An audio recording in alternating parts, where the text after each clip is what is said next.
Coucou tout le monde, je suis très contente de vous retrouver aujourd'hui pour un nouveau Déco Talk. Aujourd'hui on va parler d'une nouvelle pièce maîtresse dans son salon, le canapé. Donc je suis très contente de vous retrouver sur ce sujet très intéressant. Donc vous allez voir, je vais vous parler d'une star du design encore une fois.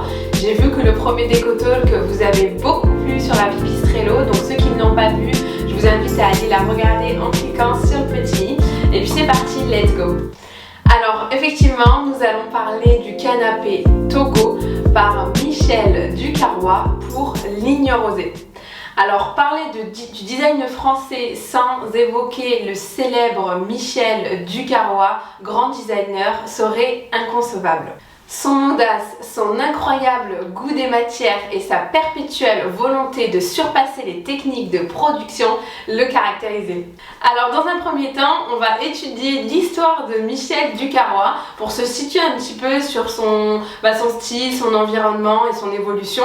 Et ensuite, nous allons parler du fameux canapé Togo et comment nous allons pouvoir l'intégrer dans notre intérieur. Donc né en 1925 en France, Ducarrois démontre rapidement un intérêt pour la création.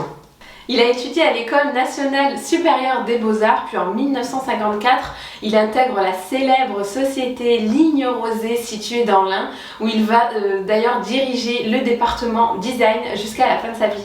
Dans les années 1960 arrivent de nouvelles matières comme le plastique, le watt ou encore la mousse, et c'est à ce moment-là que Michel Ducarrois va développer sa curiosité et une approche ingénieuse des matières et formes. Des créations modernes, originales et intemporelles aboutiront alors de son fructueux travail.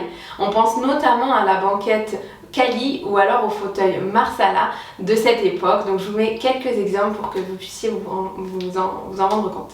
C'est finalement en 1973 que le designer français conçoit la plus célèbre de ses pièces, le légendaire canapé Togo. Alors selon les propres mots de Michel Ducarrois, le célèbre siège-coussin Togo est directement inspiré d'un tube de dentifrice replié sur lui-même comme un tube de poêle fermé au debout. Alors le canapé Togo ne connaît pas un succès très rapide, mais le public va très vite l'apprécier de par sa forme enveloppante et confortable. Il faut dire que sa composition en polyester, en mousse polyester, lui confère un confort unique. Fort du succès de sa création, Michel Ducarrois va rapidement proposer plusieurs déclinaisons, donc le canapé 1 place, 2 places, 3 places, le pouf et même la chauffeuse. Ligne Rosée est toujours l'éditeur exclusif du célèbre canapé Togo depuis sa création. Et il faut savoir qu'il continue aujourd'hui de suivre scrupuleusement chaque étape de production du canapé Togo. Il faut compter environ 6 heures de travail pour produire un canapé Togo. Alors aujourd'hui, il y a plus de 800 couleurs différentes pour le canapé et on peut également le commander en cuir ou en tissu. Vendu à plus d'1 million d'exemplaires dans 58 pays, le célèbre canapé Togo reste l'une des acquisitions rêvées des amateurs du design du XXe siècle, surtout s'il est vintage. 48 ans au compteur et le Togo continue de nous faire rêver dans notre intérieur. 70s, urbain ou classique, ce canapé culte de la maison Ligne Rosée peut s'adapter à tous les décors. Après avoir fait un retour sur l'histoire du célèbre canapé Togo et son créateur Michel Ducarrois, nous allons maintenant regarder comment l'intégrer dans notre intérieur et le mettre en valeur. Pour acheter un canapé Togo, il faut quand même savoir que c'est assez onéreux, c'est un investissement. C'est un canapé qui se rachète beaucoup sur le marché de l'occasion puisqu'on est à la recherche de ce côté vintage.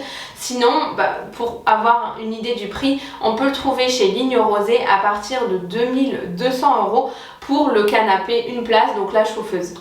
Alors il faut savoir tout de même que le canapé est une pièce très importante dans son intérieur. C'est quand même le roi du salon, donc il faut faire très attention avant de choisir son canapé. Donc quelques règles au départ avant de parler de l'intégration de ce beau canapé Togo. Donc tout d'abord un canapé, il faut choisir si on le choisit en angle, en 2 places ou alors un canapé plus des sièges qui vont l'accompagner. Il faut aussi choisir le matériau, c'est-à-dire du cuir, du tissu, du velours et ensuite sa couleur. Donc à l'issue de ce premier choix, vous allez pouvoir adopter une décoration qui va tourner autour de cette pièce dans votre intérieur. C'est pour ça qu'il faut faire très attention. Donc je vais vous montrer plusieurs styles de décoration, plusieurs moyens de l'intégrer et dans différentes pièces. Ce qu'il y a de très intéressant avec le canapé Togo, c'est qu'il peut se décliner de différentes formes. On peut l'acheter sous forme de chauffeuse, donc une place, sous forme de canapé d'angle, donc c'est une place en angle, ou alors en canapé 2 places ou 3 places. C'est assez modulable, intéressant et évolutif dans la maison et dans la décoration. En cuir ou en tissu, le canapé Togo est un vrai caméléon avec un large panel de couleurs possibles et imaginables.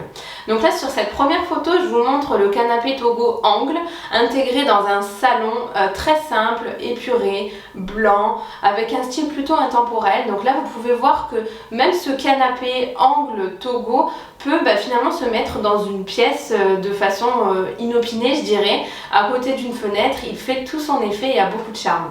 Sur cette seconde photo, vous voyez deux chauffeuses Togo, donc de différentes couleurs. Là c'est pareil, on est dans un intérieur très simple, sans décoration très forte, très marquée. Donc ça montre aussi qu'on n'a pas besoin d'avoir un intérieur ultra design pour pouvoir adopter ces pièces là. Et c'est assez confortable, ça apporte un côté cocooning et c'est très modulable.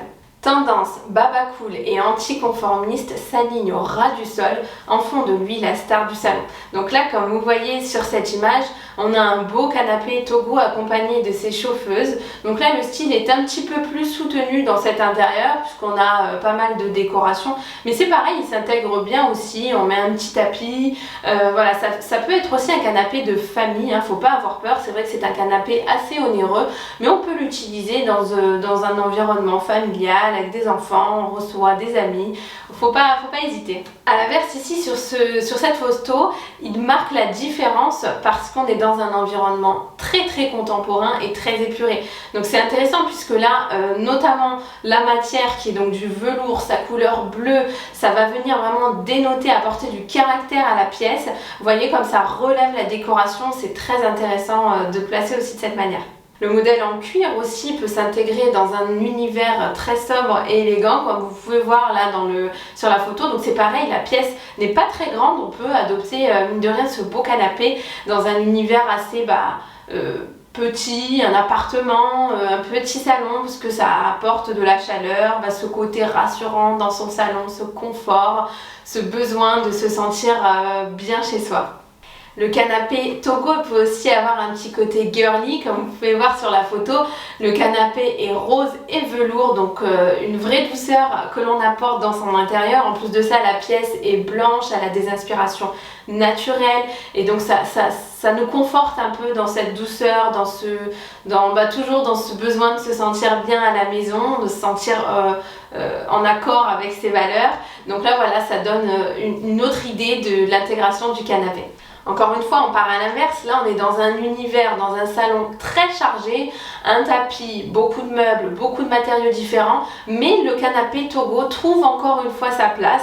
En plus, avec une couleur assez forte, un rouge bordeaux, mais voilà, ça marche, ça match. Comme je vous le disais au départ, c'est un vrai caméléon. Donc, faut pas avoir peur, c'est un vrai investissement, une vraie prise de risque. Mais quand on voit à quel point on peut le décliner dans autant d'intérieurs, on a vite envie de se l'acheter. N'oublions pas de parler du style industriel et là encore le canapé Togo trouve sa place. Donc là on est dans un style assez froid sur cette photo, très clair, très blanc, beaucoup de gris et on va utiliser le canapé en cuir noir qui va venir très bien s'intégrer dans l'intérieur. Cette fois-ci là on est sur un univers très éclectique avec beaucoup de pièces fortes également, mais là la personne a décidé d'intégrer un canapé Togo qui allait cette fois-ci se fondre un peu plus dans la décoration puisqu'on est sur un canapé velours vert de la même couleur que le mur qui se situe derrière lui. Du coup ça le rend un petit peu plus discret mais toujours très joli. C'est une autre vision de la décoration et c'est plutôt sympa, je trouve ça joli de vous le montrer également. Alors ce qui marche aussi beaucoup dans les tendances canapé, c'est le canapé en L. On aime beaucoup ce format-là, hein, cette méridienne à la fin où on peut se jeter dessus à la fin de la journée pour regarder son film. Et bien le canapé Togo, on peut aussi le positionner de cette manière avec la chauffeuse au bout du canapé, 2 places ou 3 places. Donc là vous le voyez sur la photo, donc il s'adapte très bien sur ce format du canapé en L. Il peut venir habiller et cloisonner un peu le salon. Là je vous montre aussi une petite photo où on voit le canapé Togo très coloré, cette fois-ci en jaune, assez tendance cette année, le jaune, le moutarde. Et là vous voyez qu'on est dans un environnement très famille avec voilà, beaucoup de couleurs, des coussins, donc ça s'intègre assez bien aussi dans une maison de famille. On peut mettre aussi le canapé dans un bureau, c'est aussi très chaleureux, ça permet un peu de changer de position au fur et à mesure de la journée, hein, surtout en ce moment avec le télétravail. Si on peut avoir un petit canapé Togo à côté de son bureau, franchement moi je demande rien de plus. Donc vous voyez sur la photo, ça fait tout son charme aussi, et puis la pièce n'est pas très grande, mais ça marche. Donc voilà, pour vous montrer à quel point il s'adapte dans beaucoup de pièces différentes dans la maison. On peut même l'intégrer dans une véranda. Là sur cette photo je trouve ça assez sublime, on a ce beau rose, encore une fois j'adore cette couleur sur ce canapé, c'est beau bourrelet avec cette couleur rose, ce velours, ce tapis intégré juste en dessous, c'est très chaleureux tout en ayant cette verdure et cet extérieur à côté. Donc c'est paradoxal mais je trouve que ça prend tout son sens et c'est très joli, en tout cas c'est une belle façon de l'intégrer aussi. Et voilà, cette vidéo est déjà terminée. Je suis très contente d'avoir partagé avec vous ces astuces, ces conseils, l'histoire de ce beau canapé Togo. J'espère que ça vous aura plu, que ça vous aura inspiré, aidé dans vos choix de décoration, d'ameublement. C'est vrai que le canapé c'est quand même une pièce très importante, comme je le disais, ça nous suit quand même généralement de nombreuses années dans nos intérieurs. Même si on déménage, on essaie toujours de le garder parce que c'est un investissement, quelle que soit la marque pour laquelle on va partir. Donc voilà, j'espère que ça vous aura plu. Donnez-moi vos retours en commentaire, vraiment ça m'intéresse toujours de vous lire et ça fait toujours plaisir. Donc je vous revois très vite pour une prochaine vidéo. Salut!